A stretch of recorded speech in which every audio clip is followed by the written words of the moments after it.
Kimberly, what's up? I'm so glad you're here. This is going to be such a fun topic, and I think it's one that we don't necessarily get into in the fitness space so much. So I'm really excited you're here talking about attraction and relationships. But yeah, thanks for coming on.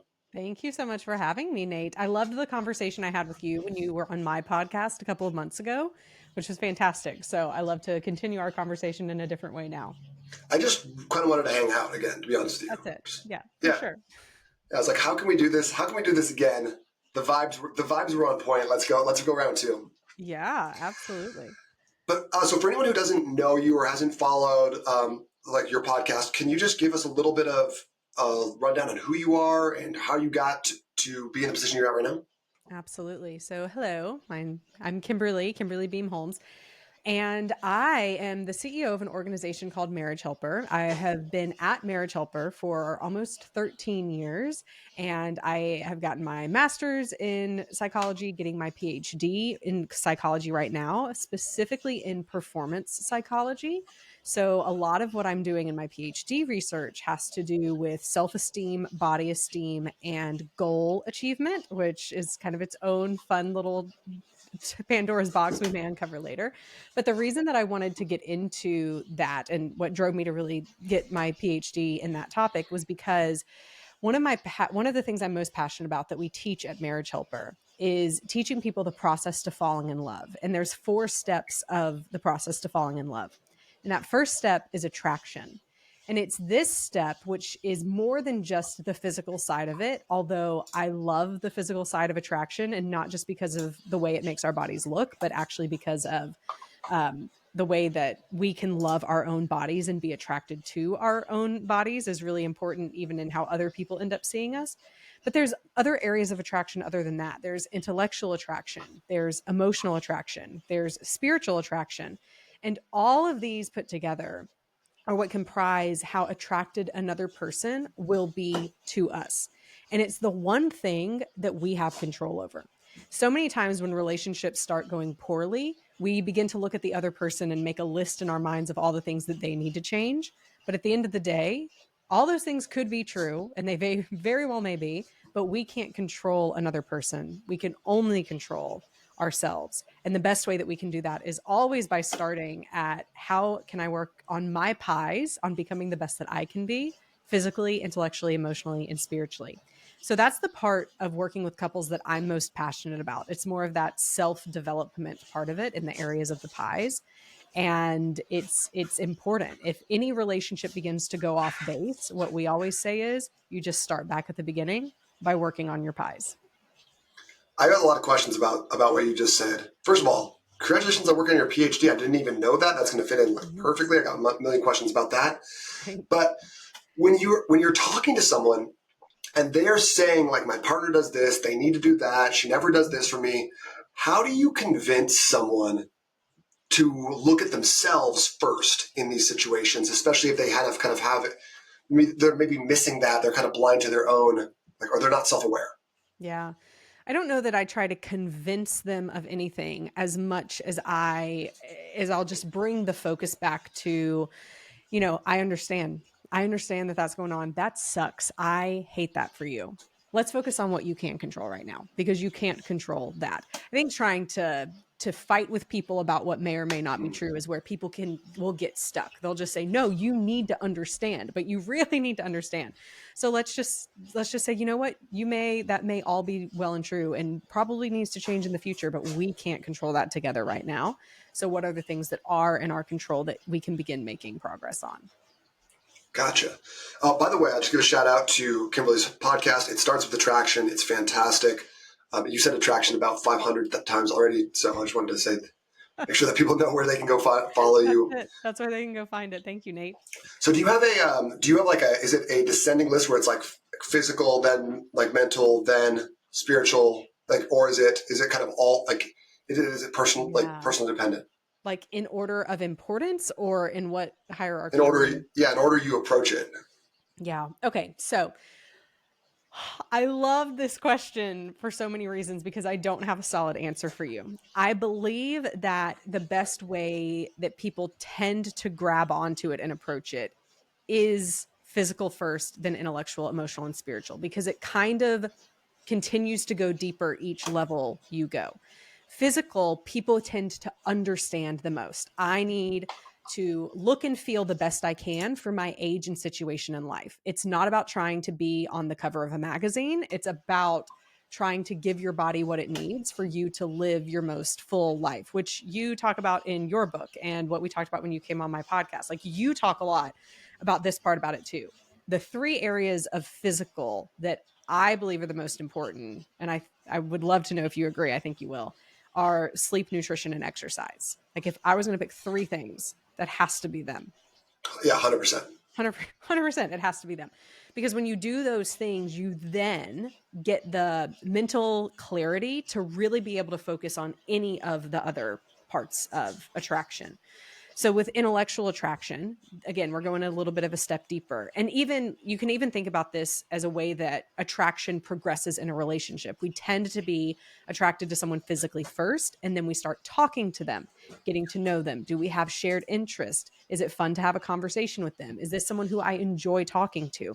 That's really what intellectual attraction is about in a relationship.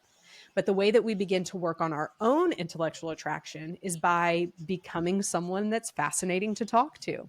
So having interests, having things, hobbies that you go and do, learning deeply about things that you can talk about, to where it's not just always talking about the kids, the mortgage, and the taxes with your spouse. It's about actually talking about travel or history or whatever either of yours interests are, and sharing that together leads us to be more intellectually attracted to a person. And I like that you said spouse and not like girlfriend, because I feel like when a lot of people are talking about attraction, they're thinking, how do I go meet somebody, and how do we vibe together and start that process? But like one thing I like about what you talk about is, how do you maintain that attraction within a marriage and really build a thriving marriage? Oh, Because for sure. because if you start like, you're like, yeah, she's hot, but she loves reality TV, like, it's hard to have that. It's hard. That's a red flag. I mean, kind of in a way, not Well, not necessarily. like, it depends on who you are. Like, for me, if someone is like, Right. well, I watch baseball all the time, that's a red flag for me, and I can't deal with it. I'm out. But so like, everyone's got their things, right? Yeah, no, that's right. I think it's more natural in the dating process that we weed out certain things and look more for certain things, because that's what we're looking for. Someone that we believe we'd have a good time with and be able to talk about things we both enjoy. But you see, I mean, for all of your listeners who are married, I bet if they were to think back to when they were dating, they would remember, oh, yeah, like we went and tried new things together. We would go swing dancing. We would talk about our hobbies and interests with each other and the things that we'd learned. When did that stop happening after marriage? And it Is should. there a common answer you see to that? Is it after kids or after 5 years or anything like that? I I mean, it's probably the majority of the time it's after the birth of the first child is Mm. when we really start to see couples begin to have different focuses.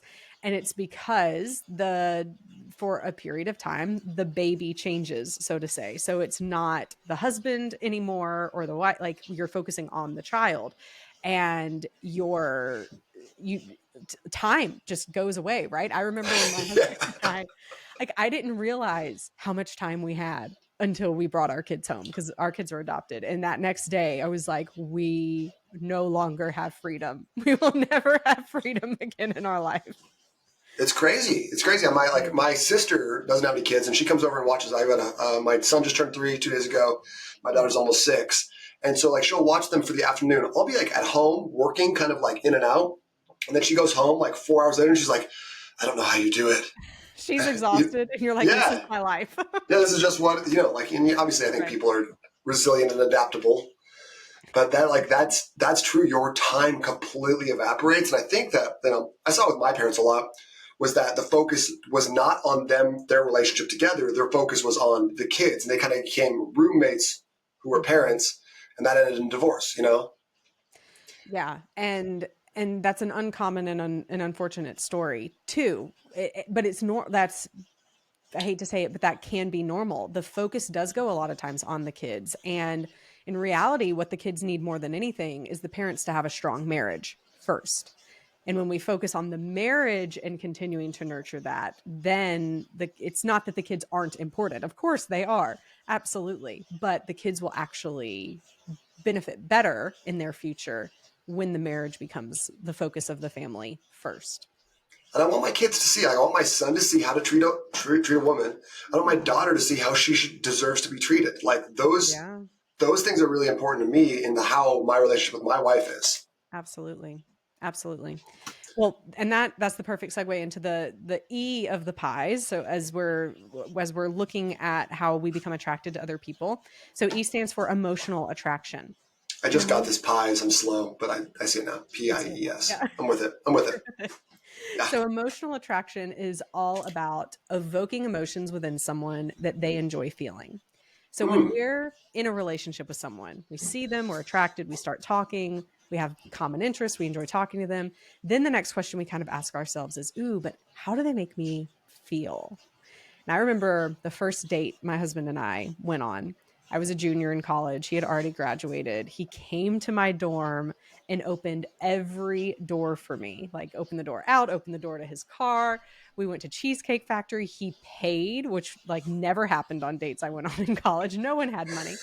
And just, when we got back, he walked me back. It was he definitely was a man of chivalry. It was very gentlemanlike in the way.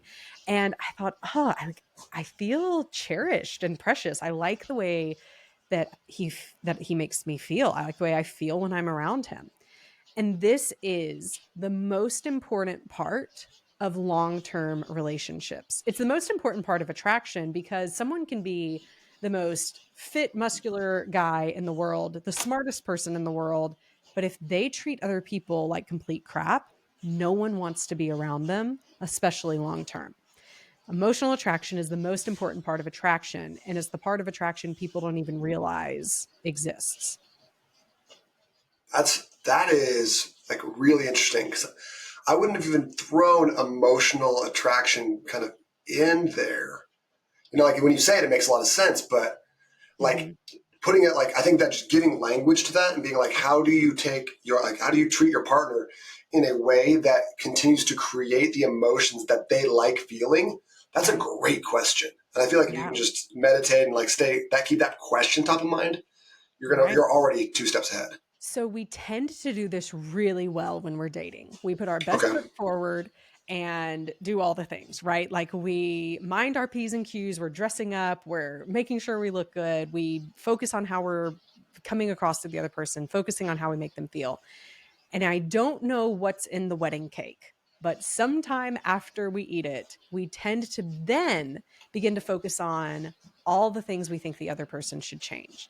So it quickly can become, or maybe it seeps in over the next year or two after the honeymoon phase, where we begin to say, I wish you would dress different. Or why do you do it that way? Why don't you load the dishwasher the way I want to do it? How could you continue all the time to leave the toilet seat up? Like, why won't you be respectful of me and just put the toilet seat down every once in a while? It starts kind of seemingly like it's little annoyances. We kind of make jokes about them, but over time, we can really begin to treat our spouse like, if in order for me to love you, you need to change. And the things we do and the things we say and the way we treat them can come across like, I don't love you like you are. You need to be a different person. Is it like in your opinion, I feel like my wife and I have a communication strategy. It's a bit more like, I'm just asking for personal advice right now. I know that I fully understand that. But our strategy has always been like, hey, it would make me feel more loved if you were to X. I think that's great. And is that like, because it feels like it's more about me now rather than it's about you needing to change. Well, and that's key, right? When we come to another person with that mindset of, you're the one in the wrong, you need to change. That's when we get defensive, when we don't want to change, we dig our heels in, and no good really ever comes from that. And the good that does tend to come from that is because someone's doing it resentfully, and that's going to blow up later. But coming from it, that's going to fester a little bit. Yeah, it's going to fester. But coming at it from, hey, like, it evokes positive emotions within me, or I love the way I feel when or I would feel more loved if you could do more of this, right? Like focusing on, I would really feel great if you could possibly do more of this, and not saying it in a way of like, I would feel more loved if you would stop being such a jerk all the freaking time. that's not the way to do it. But hey, like I feel so loved when you come home at the end of the day and you ask me about my day. Like I love when that happens. Could you try and do that more? That's such a great way to approach it because you're telling your spouse, these are the emotions that I feel when you do that. And you're giving them the playbook. Like, here's the playbook. I don't get to decide the things that evoke positive emotions in my husband. He does. It's not about my intention for my actions as much as it is about his perception of what my actions have done. So when you're able to tell your wife, these are the things I love, you are handing her the most cherished thing that she could ever receive from you. And same with when she does it to you. Like that is important information that you should remember and act on. Hmm. I think also like, guys, I don't, okay, me, maybe we can extrapolate that to guys. Um, Often like don't understand like cues or like hints either. So when Yeah. you're very specific, hey, it makes me feel very good when you do this. That's massive for me to receive Mm-hmm. that information because I want to be the best husband possible. I want my wife to feel cherished and honored in our relationship. Yeah. And I think like on the flip side, maybe we like, kind of a emotional blockage or, guys got to be tough and don't show emotions. But like when you almost like pull your heart out and give that to your wife, like, hey, like it makes me feel really loved when you tell me you love me before bed, like that feels a little bit, it's vulnerable. It's vulnerable to go out like and actually say those things. So I Mm-hmm. think that like being able to speak it and receive it is Mm-hmm. just like creates a emotional like availability and a pathway for future communication, which is so important too. Absolutely. You're 100% right, Nate. It's women tend to get a bad rap, whether it's true or not. Although every woman I know, like women tend to understand other women, even when things are not fully spoken. We just have some kind of brain to brain identity or a brain to brain way that we can communicate where we could say, hey, it's really cold in here. And the other woman will be like, oh, yeah, we need to go and turn up the heat. Whereas if we say that to a man, he's like, oh, okay. You're right, it is cold. Am I Thanks for supposed to do noticing something that. about that? Right.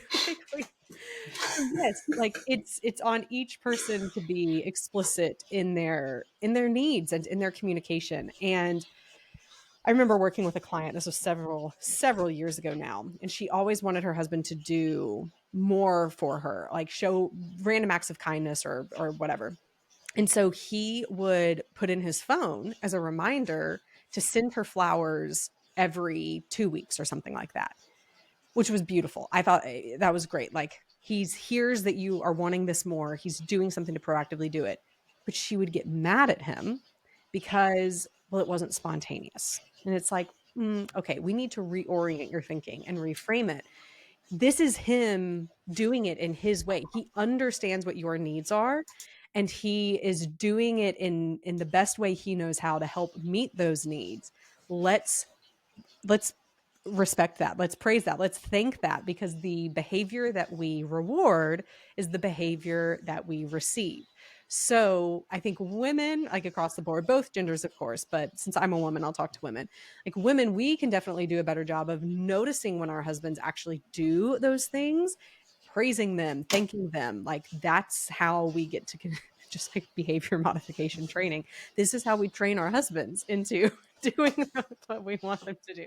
I mean, you're laughing, but like that's real, It is real. I feel like my wife has done a good job of training me in a lot of ways. Like Mm, to the point where like she has been very good about being like, here's what I need from you, here's what I would like to see, kind of, and then I'm not a very clean person, but what I've noticed with her is that if the house is not clean, she can't relax. So yeah. she's been very like, she's been communicative with me around those things. So I like, even though I don't really care if the dishes are piling up to the sink, it's fine, it'll get done eventually. Yeah. I go do those before we like, cash out for the night because I know that it's going to bother her and she's not going to be able to be fully present until that stuff is done. So like, I hear people talking all the time. People complain about their spouses and stuff. Oh, she never does this, whatever. And I always ask my friends, like especially my guy friends, have you told her? Have you said it out loud? Because like I think so many people just expect like Mm-hmm. just to install a wife or a husband, and then they're going to do everything that you want them to do, like Mm-mm. unconsciously, and that's not reasonable at all. It's not. And for anyone who has ever run a business, you don't expect that from your team members. Or I guess, like, if you do expect that, you learn very quickly they can't read your mind either. Right. And so we know in the business world, communication is important and we need to be clear in our expectations and have a way to communicate that in a way that's respectful. But for some reason, that concept doesn't transfer over. Now it shifts in the sense of in your marriage relationship, you're equals, right? Like you're not controlling your spouse, or at least you shouldn't be, and trying to like micromanage them and tell them what to do. But it's important to have those clear lines of communication and expectations because your spouse cannot read your mind. That's good. So I've had this debate like a few times recently with people. We're talking a little bit about kind of just like if we're taking like a macro view of the pies model here.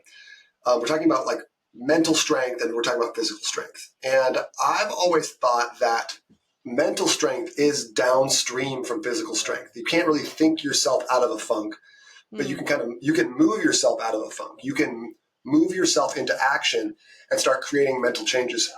What's your philosophy on that? Is it start with the physical attraction? Like it's hard to be emotionally attractive to your partner if you are completely out of alignment in your health, or how do you perceive that? That's a really good question, Nate. I'm going to process it out loud with you. So, I probably have a bit of a bias because I am the kind of person who needs to do something fit. Like I feel like the physical things I do, my working out, running, lifting weights is a symbol and a training ground for me for how I show up in the rest of my life. So Whoa, I love what you just said there. That's powerful. for me, that is where I start. Like if I'm not doing that, I can't really overcome things mentally or emotionally. Everything I do in the workout room or the exercise room or whatever, that's the physical way that I'm on the battleground. And that's where I like show myself I can do the things and then I go and live it out. So for me, I would say it does start physical. But like could there be another person who's bent a different way and like for them could it be that it starts more mental? Like I think about I don't know, I did not know Albert Einstein, but like he's a person, I don't know that he was known for his physical fitness, but he definitely had like a mental fortitude. Or like Winston Churchill, these people tended to have like a mental fortitude where they did crazy things and had amazing convictions and were able to win wars or do amazing inventions in science. And did it start with them like in the mind? And then I think of even like recently Andrew Huberman was interviewing Rick Rubin, and Rick Rubin like doesn't move apparently. And he's done all these crazy things in his life and he's very creative, but he says it's his lack of movement that allows his mind to work. And that's where it comes from, which Interesting. I can't comprehend, right? That doesn't Like make I sense think to me. you No. and I are like biased and bent in the same way. Yeah. So I don't know. I definitely don't know the answer to my question, but or that question, but it's a great question and I think it's something that's worth processing. Yeah. Interesting. Okay. So, and do you feel like when you're talking to a lot of different couples and you're like going like analyzing marriages and trying to help like work through specific things, you're seeing different like tendencies in the love languages between husbands and wives, or is it just completely random? I'm wondering like how do love languages affect the pies model that you're talking about? Oh, interesting. Well, I'm not a fan of the love languages. Oh, tell me more. I will tell you more.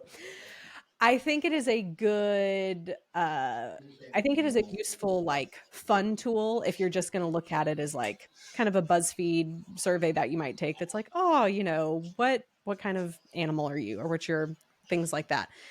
I think it's something that everyone needs all of them. So my beef with it kind of comes from Why should I have to pick one? Why should I have to pick two?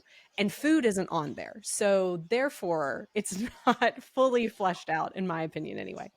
In all intents and purposes, what is the love language? What are the love languages trying to accomplish? They're trying to accomplish what are the things I can do that evoke positive emotions within you.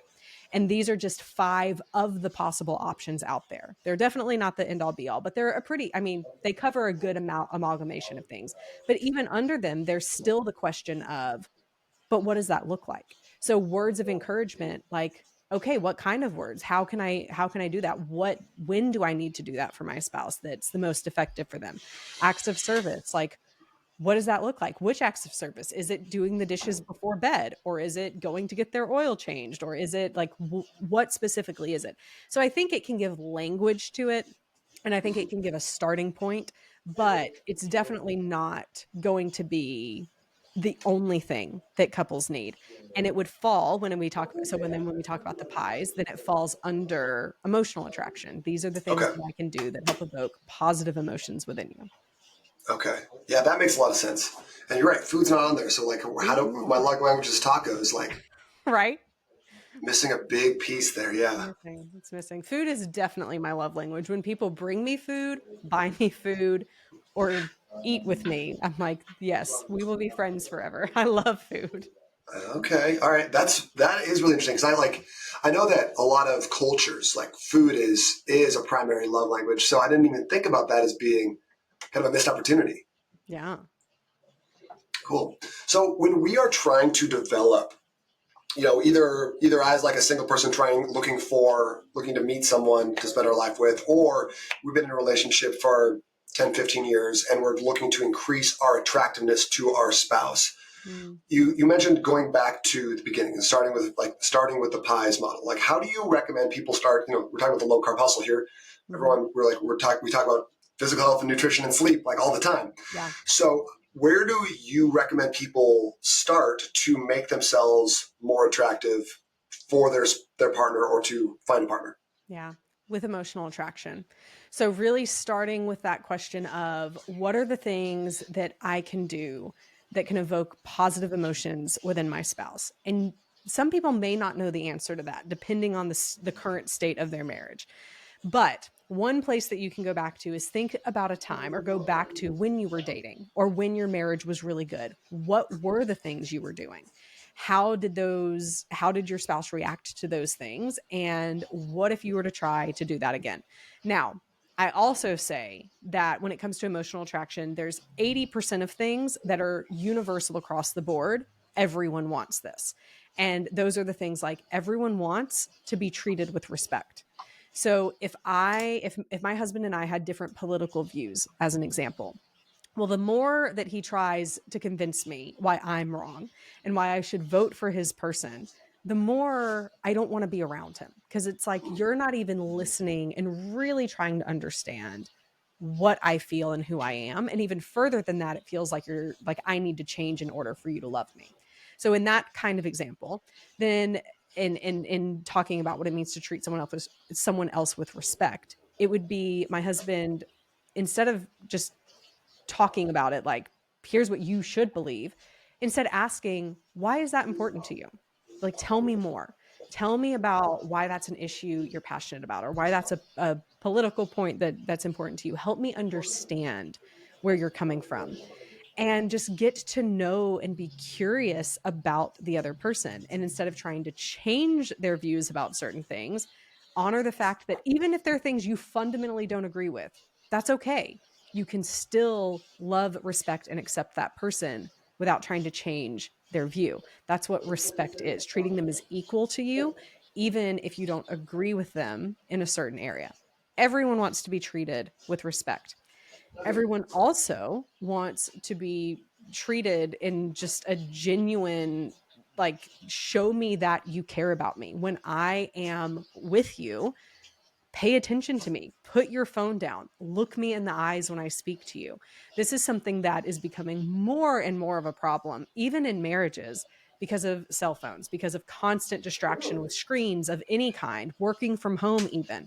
These are things where we're always on, or we always feel like we need to be on, and we're not showing up for the people who are in our lives, who are in our homes, especially important with kids. And I know that I have been guilty on this or of this and on way more occasions than I want to admit, where my kids will come home at the end of their school day and I'm just sitting here like on my phone trying to finish up work for the day. And they will say, like, they've gotten to the point in the past where they've said, Mommy, put your phone down. I'm like, oh, yes. Like, I need to put my phone down and look at you in the eyes. This is a huge part of like something that simple can invoke great emotional reactions from the people that we love. I like that you're giving us some language around this too, like the questions we can ask. Why is that important to you? You know, Mm, what can I do to make you feel good in this relationship? I just think that having some different questions and some different language can honestly just open up new methods of communication and new ways of thinking about our relationships. yeah. Um, when it comes to again becoming an attractive partner, do you find that people can be attractive to someone else if they lack self-love or they don't like the way that they are? Or do you have to start by working on yourself to become a person that you find to be attractive before you can be attractive to someone else? So people, of course, can be attracted to other people at any point, right? We are created to be attracted Sure. to Cristiano Ronaldo is very handsome. We are all in yeah. agreement. That's right. For my husband, it's Chris Hemsworth. He's like You Chris can't go wrong Hemsworth. with Thor. You can't He's go pretty wrong. good looking. Yeah. You can't go wrong. And right. So yeah, but here's what I would say. We will attract the kind of person that we are. So if we can't treat ourselves with respect and we look poorly on ourselves and don't see ourselves as worthy, then if someone comes along and that's how they treat us, we may think, well, this is what I deserve because this is how Ooh. I'm treating myself anyway. And that is what we don't want. So I believe it's important that we love and respect ourselves enough to realize we need like um it's not words are escaping me at this point in the day. It's not selfish. It's not selfish to want to focus on your pies, on working on yourself physically, intellectually, emotionally, and spiritually, because it's what leads to the kind of person you will attract into your life. And from how you fill up your cup in those ways is how you're going to be an overflow to the other people in your life. So yes, I believe that self-love, self-care, working on yourself to become your best as you can for your age and situation in life in each of those areas is absolutely important because it's the foundation of which your relationships will be based off of. That makes a lot of sense. How do you? Well, I'll tell you my opinion on this, and then you can tell me kind of what you think. But Alex Hormozy has a great quote. He says, self esteem doesn't come from shouting affirmations in the mirror. It comes from a irrefutable body of work that you've accomplished or things that you've done that you've set your mind to do. So I have a tattoo that says inevitable because I feel like if you are someone who is an inevitable person, you say you're going to do something, you say you're going to show up, and you do the thing. You say you're going to do 3 workouts per week, you do the thing. How, in your mind, can you create that sort of self-belief, self-love, and go from being someone who has felt like this is what I deserve. I treat myself poorly, therefore I deserve to be treated poorly, therefore I'm finding a partner that's treating me poorly. People who find themselves in a string of poor relationships. How do you evolve past that? Okay, I'm gonna speak to the first part of what you said first about the It was kind of a self-esteem. rambling question. I get it. It was Yeah, good. It was good. The It's true. So this is exactly what I've been researching for my dissertation in the yeah. area of Ooh. self-esteem and goal attainment. So it is true that self-esteem is well, there's two different types of self-esteem, but I'm not going to get into all the nitty-gritty of it right now. But overall, when we say we're going to do something, when we set a goal for ourselves and we don't honor that, we don't do it, we are breaking a commitment that we made to ourselves, and there is a negative impact on our self-esteem levels. So actually my research, what I'm doing for my PhD is the inverse of that has not yet been studied, which is So if I make attainment towards a goal, then does that increase my self-esteem levels? And I'm also looking at body esteem as a second variable for that. Like, even if I'm not doing something specifically to change the way my body looks, can I actually begin to see not just my overall self-esteem better, but even just the specific component of body esteem? And of course, my hypothesis is I believe it's going to turn out positive. I really do believe, based on all the research that's been done over the past 20 years, it's looking like that's true. The commitments we make to ourselves matter deeply. That is why it is so important that we set goals. Goals are very important. We need something to be focused on and to work towards. But even more than that, it's important to actually like diligently take it seriously and work towards achieving the goals that we set out, because there are major implications of overall subjective well-being and self-esteem based on the goal attainment that we actually achieve in our lives. So, in specifically to your question of how does someone then break the cycle that they find themselves in, I would I would kind of treat it the same. Like, what is the cycle that you're wanting to break? And you kind of make that your goal. I am no longer going to accept this happening. And you honor that commitment to yourself because it's important. We tend to honor commitments that we make to other people and do everything we can to live up to our word. It is even more important that we do it with the commitments that we make to ourselves. That's why going into a new year, New Year's resolutions, very popular. And, 60-75% of people don't actually do their New Year's resolutions. And so we're basically like training our brains over time to not trust the things we tell ourselves we're going to do for ourselves, which leads to a whole other set of problems. This is why habits can be hard to break or hard to make, because we've basically like lost trust in ourselves, without sounding too ethereal about the whole process. But that's my high level view to the question you asked. I love it. Okay, and and I love it partially because it falls in line with my philosophy, which I'm always, I love my own bias. But I think if you like, based on like your dissertation that you're doing right now, if you talk to people who have been in the gym, working out, doing physical fitness stuff for decades, like that type of person, I think you're going to find 100% people agree with your like hypothesis in this, because I think that the gym, physical fitness, like, I love it as an analogy for business as well, but I think it has such a high level of carryover into like our day to day. It's like, you like success isn't owned. It's you're renting and the rent is due daily, right? You have to go in. You don't get to keep your gains because off of what you did in high school. You have to continue to work at it over and over and over again. And the more you do that, the more you're like, look what I can accomplish when I set my mind to something. Look how far I've come. And that gives you so much more confidence that you can bring into these other arenas, whether it's business or relationships. You're like, I'm accustomed to doing hard things. I have challenged myself. I did legs on that day when I was feeling sick, didn't get a lot of sleep, and I did not want to be there. And I went and I did it anyways. So leaning into a tough conversation with my spouse about taking the trash out, I can handle that. And I think that, like, for me, that's why I think physical fitness is such a cornerstone of just a healthy body, mind, and spirit, is because when you're able to do these sorts of things and use physical fitness as a metaphor for life, everything else seems to become just a little bit easier, and it doesn't have so much of the resistance that we experience because you've already done something challenging during the day, during the week.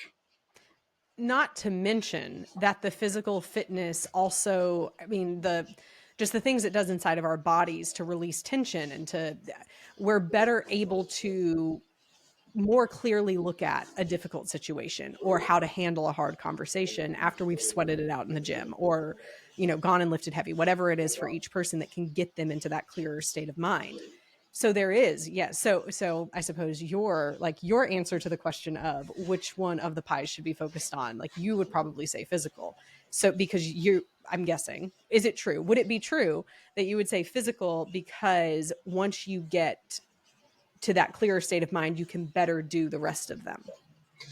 I mean, just what you said earlier about like the cup, filling your own cup to overflow into other people's. I think that like physical for a lot of people is that initial filling of the cup. Yeah. If you don't have physical health, if you don't have your energy, if you're always run down, you have low patience, you don't have anything to give to anyone else. So I think if you can give someone the ability to work on self-care in a really tangible way, just by, hitting the elliptical, getting some sweat going, they have more to give, whether it's through like accomplishing a goal that they've set their mind to, or it's the endorphins you get after a sweat and you're a lot more clear-headed and you feel a lot better. I think it's a little bit of both. So, but yeah, like that's kind of my general philosophy and one of the reasons that I love what I do so much. Yeah. I would not disagree with that at all. And I believe that's 100% true. I would add in for that person on top of the physical part, if their emotional cup is not being filled up, how did they get their emotional part filled up? And that's the part where I would say you need support. Like you need friends, you need community, you need some kind of support system that can be that encourager for you. That could be the guys at the gym, the girls at the gym. That could be like a small group you join at church, or your mom, your sister, like someone in your life that when you feel completely depleted, who do you go to for the specific emotional, like who can evoke positive emotions in you when your spouse isn't? Can you And give us some language for that scenario? Like, how do you ask for that from someone who's not your spouse? mm, so clearly, I believe. So I'm thinking firstly of people that are probably closer to you. So I'm thinking personally like my sister and my mom. They are my go-to people when I'm pissed at my husband. And I'm like, oh, like I just need someone to like reorient me and help me. But there's clarity in that as well of, hey, I'm really upset right now. I just need someone to like help me. Like I'm going to vent for a minute and then I need you to help reset me. You don't want to go to people who are going to just bash your spouse with you or bash your work with you. Like whatever it is that you're frustrated about, that they're just going to fuel the fire. That's not helpful. But if it's people, like if you're living in a city where you don't know anyone and you're not close to your sister or your mom or anyone in your family, it is awkward and vulnerable.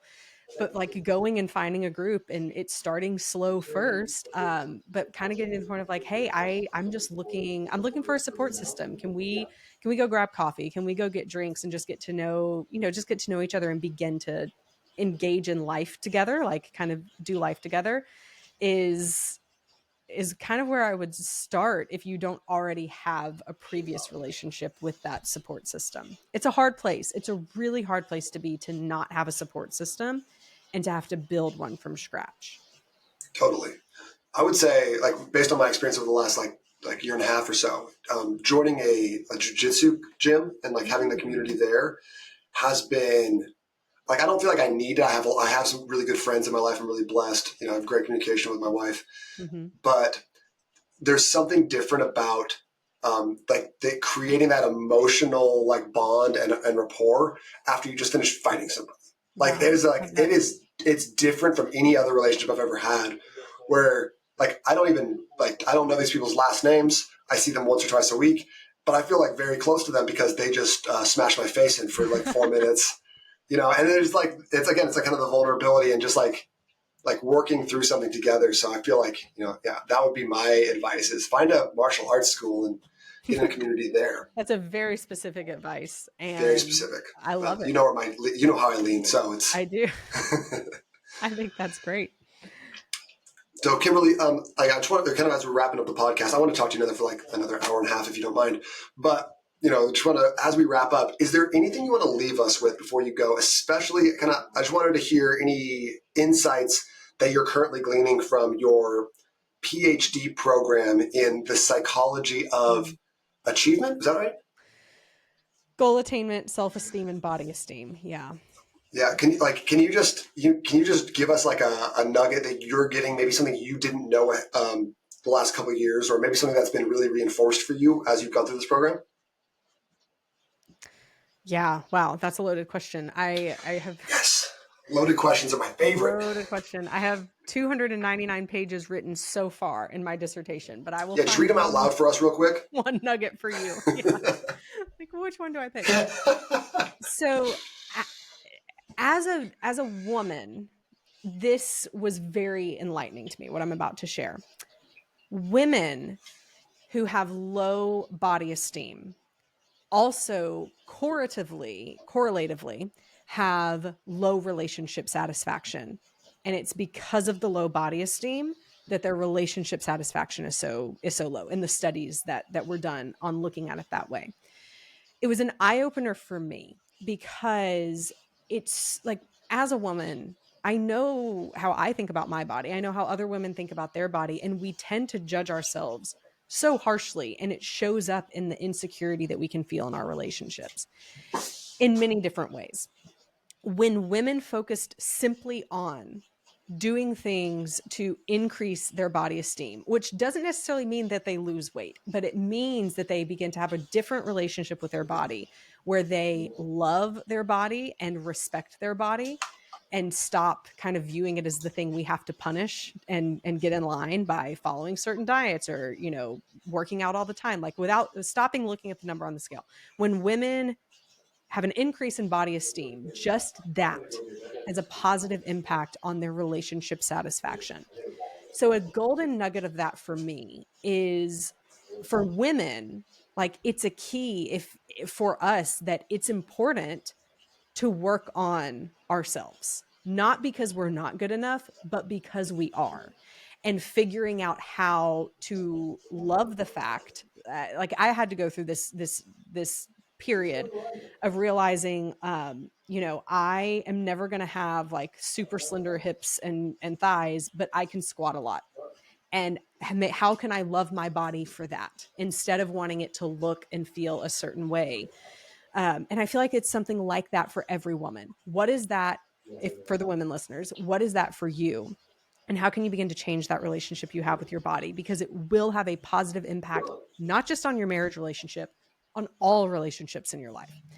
And then for men, realizing that the women in their life are more than likely experiencing some kind of body esteem issue. So then how can you speak positively, encouragingly, lovingly into the women in your life in the way that they look? Not because that's going to change everything, but because it can help the woman to think about herself in a more positive way, which can also have positive relationship satisfaction as well.